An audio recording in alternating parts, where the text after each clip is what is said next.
ইনকিলাব পরোয়ানা প্রশামতি খালেদা গ্রেপ্তার, কারাগারে ঠাঁই নেই, অসুস্থ হচ্ছে বন্দিরা। ভোরের কাগজ নরেন্দ্র মোদী সফরের অপেক্ষায় বাংলাদেশ, সফর ঠেকানোর পায়তারা। পরোয়ানা থানায় পৌঁছলে খালেদা জিয়া গ্রেপ্তার। দিনকাল গ্রাম থেকে ঘেরাও হচ্ছে, লক্ষ্মীপুরে পুলিশের গুলিতে আহত যুবদল কর্মীর মৃত্যু। বণিক বার্তা, জুস কোমল পানীয়তে মাত্রাতিরিক্ত অ্যাসিড, অনুদ্ঘাটিত থেকে যাচ্ছে বিদ্যুৎ বিপর্যয়ের কারণ। দৈনিক সংগ্রাম, বিএনপির যুগ্ম সচিব মহাসচিব সালাউদ্দিনের হদিস পাওয়া যাচ্ছে না। বেলকুচিতে অভিযানের নামে হয়রানি, জনগণের বাধা। আলোকিত বাংলাদেশ সংলাপ কতদূর, ছন্দ ধরে রাখতে চায় টাইগাররা। The Independent, Khaleda arrest once police get warrants. New Age, Salauddin disappears.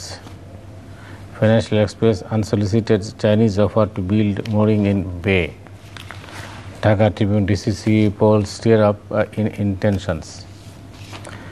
শিরোনামটা দেখলাম, তার মধ্যে তো একটা শিরোনাম যেটা আপনি নিশ্চয়ই দেখেছেন, সেটা হচ্ছে যে অ্যালায়েন্স, যেটা আপনার গার্মেন্টসের 26টা মানে যারা বায়ার আর কি, বড়, যাদের 700টা কারখানায় বাংলাদেশে তাদের কাপড় তৈরি হয়, তারা এই চলমান পরিস্থিতি নিয়ে খুব উদ্বিগ্ন, কারণ তাদের মালপত্র ঠিকমতো যাচ্ছে না, অর্ডার ঠিকমতো হচ্ছে না। এই জন্য তারা বলছে যে যারা বাংলাদেশকে ভালোবাসেন, যারা বাংলাদেশকে ভাইব্রেন্ট দেখতে চান, তাদের উচিত একটা আলাপ আলোচনার মাধ্যমে সংকটের একটা সমাধান করা।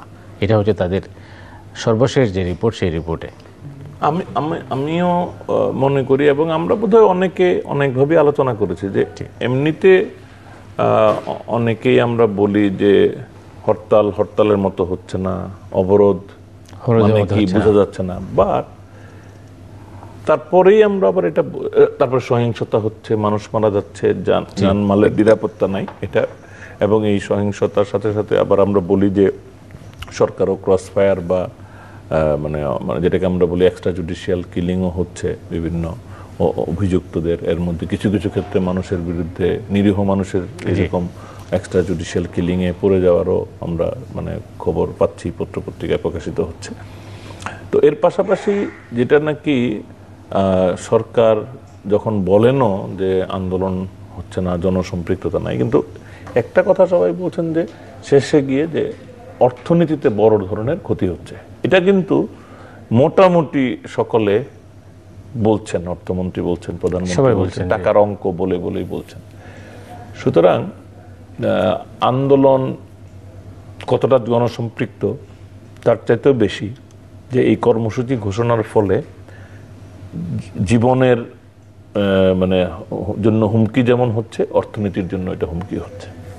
সুতরাং যদি আমি বিরোধী দলকে নিষ্ঠুর মনে করি, তো সরকারও নিষ্ঠুরতা থেকে মুক্ত না। এই জন্য না যে সরকার বিরোধী দল কবে বা কত দিনে ডাই ডাউন করবে, বা তারা কবে টায়ার্ড হয়ে শেষ করবে, ফেইল করে শেষ করবে, ততদিন পর্যন্ত অর্থনীতিকে ঝুঁকির মধ্যে থাকতে হচ্ছে, রাখছে। তারা নিজেদের একটু বিব্রতকর হবে বলে কোনো সংলাপে বা কোনো রকম উদ্যোগে যাচ্ছে না। অন্ততপক্ষে যদি সরকার এরকম একটা করতো যে ঠিক আছে, আমরা প্রস্তাব দিলাম, আপনারা কর্মসূচি প্রত্যাহার করলে আমরা অতি শীঘ্রই, যত শীঘ্র সম্ভব দেশের অবস্থা একটু স্বাভাবিক করে আমরা আলাপ আলোচনায় বসবো সকল রাজনৈতিক দলের সাথে। আমরা দেশের আগামী 20-25 বছর কিভাবে চলা উচিত, কিভাবে দেশ এগোবে, কিভাবে গণতন্ত্র সুসংহত হবে, কিভাবে নির্বাচন ব্যবস্থা শক্তিশালী হবে, তো এগুলি নিয়ে চলেন, আমরা সকলে মন খুলে আলাপ আলোচনা করি। আমি আপনাদের কাছে উদাত্ত আহ্বান জানাই। তখন বিরোধী দল যদি কর্মসূচি না নিত, তাহলে আমার মনে হয় পুরো দেশ তাদের উপরে মানে দোষারোপ করতে পারত। এখন আবার যদিও এই কর্মসূচিটা, মতি ভাই, আমি প্রায়ই বলি যে বিএনপি খুব বড় দল, তার ব্যাপক জনসমর্থন, এবং বিএনপির যে দাবি, এই দাবিটা অনেকে বিরোধিতা করলেও এটার পক্ষেও কিন্তু ব্যাপক সমর্থন আছে। কিন্তু যেটা আমি বরাবরই বলি যে কর্মসূচি এবং কৌশলটা বিরোধী দল নিচ্ছে, এটা বিএনপি এবং 20 দলের ভিতরেরও অনেকে কর্মে এবং নেতাকর্মী লেভেলে অনেকেই এইটাতে কমফোর্টেবল না। তারা দেখছেন যে এটাতে দলের কর্মীদের অনেক হচ্ছে, হয়রানি হচ্ছে, মৃত্যু হচ্ছে, কষ্ট হচ্ছে, দৌড়ের উপর থাকতে হচ্ছে, স্বাভাবিক জীবনযাপন করতে পারতেছে না দীর্ঘদিন যাবৎ, এবং এটা তো এখন 2-3 বছর হয়ে গেল তাদের যে অস্বাভাবিক জীবন, তো এটা দুর্বিষহ অবস্থা হয়ে যাচ্ছে। সুতরাং তারা এটা কিন্তু আসলে পারছে না এটা নিতে। তো এরকম একটা অবস্থায় তারাও একটা স্মার্ট ওয়ে আউট নিতে পারত। এখন ওরাও নিচ্ছে না, সরকারও দিচ্ছে না।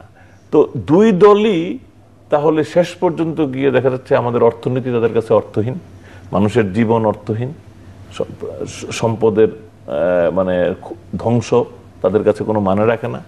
এটা আমাদের জন্য খুবই হতাশাজনক।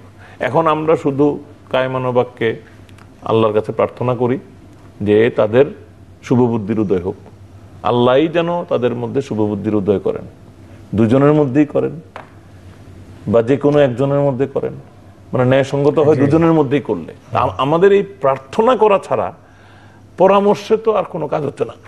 সুতরাং এখন আমাদের মনে হয় যে পরামর্শ সঙ্গে সঙ্গে প্রার্থনাও খুব জরুরি হয়ে পড়েছে আমাদের এখন এই রাজনৈতিক অচলাবস্থা থেকে মুক্তি পাওয়ার জন্য।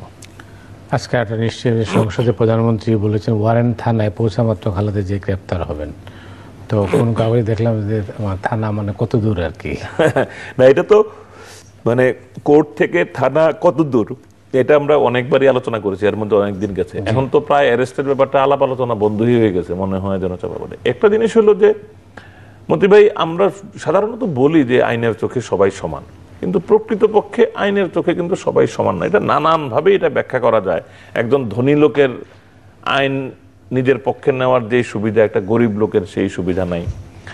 একজন প্রভাবশালী রাজনৈতিক প্রভাবশালীর যেই সুবিধা রাজনৈতিক প্রভাবহীন লোকের সেটা নাই। মানে আপনি যদি মনে করেন যে মানে বাংলাদেশের মানে প্রশাসন বা অন্যান্য ক্ষেত্রে সংশ্লিষ্টদের যে সুবিধা এটা অন্য কারো নেই। আবার ইয়েও আছে কিন্তু জেলখানার ভিতরে ফার্স্ট ক্লাস সেকেন্ড ক্লাসের ব্যবস্থা আছে এগুলো। তার মানে ওভারঅল আইনের চোখে নেসেসারিলি সবাই সকলে সবসময় সমান না।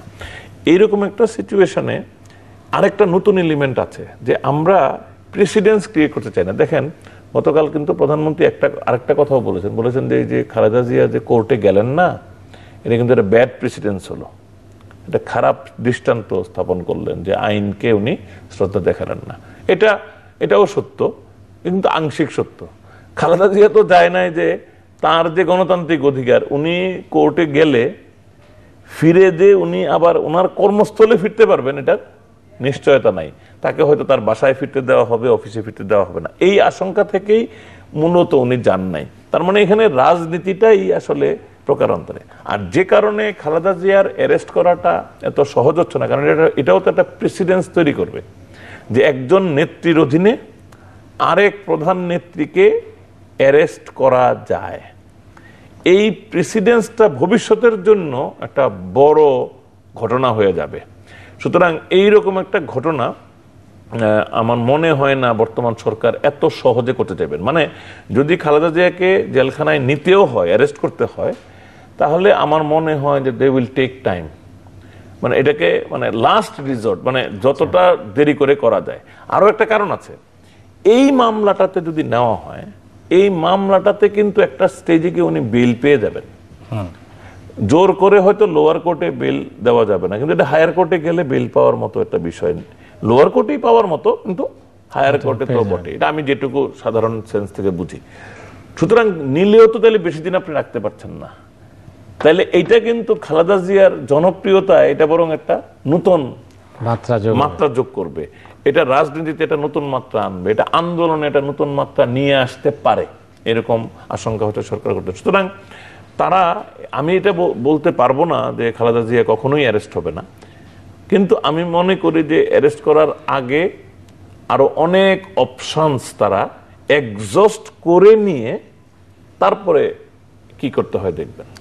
2008-এর ইলেকশনের আগে ইকোনমিস্ট একটা লেখায় তার একটা প্যারাগ্রাফ এরকমই ছিল যে একদম একটা অঘোষিত মোটামুটি কি হয়েছে যে দুই নেত্রী কেউ কাউকে মানে গ্রেপ্তার করবেন না, ঠিক এইরকম একটা ইঙ্গিত ছিল ইকোনমিস্টের রিপোর্টে। না, এটা তো মানে এটা 2008-এর ইলেকশনের কথা বলছি। আমি বলছি যে এটা এখনো হয়তো আমার ওইটা পড়েছিলাম কিনা আমার এখন মনে নাই, বাট এইরকম আমিও মানে ধারণা করি। কারণ আফটার অল তারা দেখেন দুই ফ্যামিলি কিন্তু শুধু দুই নেত্রী না, মুখে মুখে যত সমালোচনাই করা হোক, দুই ফ্যামিলিকে কিন্তু এখনো ফাইনালি কোনো কিছুতে মানে ইয়ে করা হয়নি, দোষী সাব্যস্ত করানো হয়নি। তারেক রহমানের বিরুদ্ধে যে এত আটঘাট মানে বেঁধে যে মামলাটা হলো, সেখানেও কিন্তু উনি বেকসুর খালাস হয়ে গেলেন। খুব ইন্টারেস্টিং। কিন্তু আমার এই জন্য মাঝে মাঝে বিএনপির উপর ব্যাপারে আমি অবাক হই যে 5ই জানুয়ারির আগে, নির্বাচনের আগে পুরো ফিল্ডটা বিএনপির ফেভারে ছিল। কারণ একমাত্র অভিযোগ যে তারেক রহমানের দুর্নীতি নিয়ে করতে পারতো সরকার, বিচারাধীন ছিল বলে করতে পারতো, এটারও রায় হয়ে গিয়েছিল, কিন্তু ক্লিন চিট, আর কোনো মামলাতে রায় হয় নাই। সো এরকম একটা সিচুয়েশনে পরপর 5টা সিটি কর্পোরেশনে যে result, BNP definitely has made a blunder ওই ডিসিশনটা। এখন এটা হয়তো বলে যে তারা বিএনপি মনে করতো আওয়ামী লীগ যেভাবেই হোক কারচুপি করতো। এখন মতি ভাই, এটা বলা যত সহজ, করা তত সহজ না। আমরা অনেক কিছু পারি না। মানে আমরা যে পত্রিকা করি, আমি ধরেন পত্রিকাতে আপনি সিদ্ধান্ত নেন কালকে যে আমি বিএনপিকে সাপোর্ট করব, চাইলেও প্রতিটি ক্ষেত্রে আপনি পারবেন, এটা সম্ভব। কারণ সাংবাদিকতার ন্যূনতম কিছু নীতিমালা, কারণ আপনি তো আপনার একটা ন্যূনতম ক্রেডিবিলিটি রক্ষা করতে হবে, আমাকেও আমার। এখন বাংলাদেশে হয়তো একটা পত্রিকা পাওয়া যাবে যেখানে সে নীতিমালার তোয়াক্কা করবে না, কিন্তু দেখবেন ওই পত্রিকাটার এমনিতেই কোনো ইনফ্লুয়েন্স নাই, মার্কেট নাই। সুতরাং ইনফ্লুয়েন্সিং কেউ করতে পারে, কিন্তু যার মোটামুটি ইন্টিগ্রিটি আছে, ইনফ্লুয়েন্স আছে, এটা করবে না।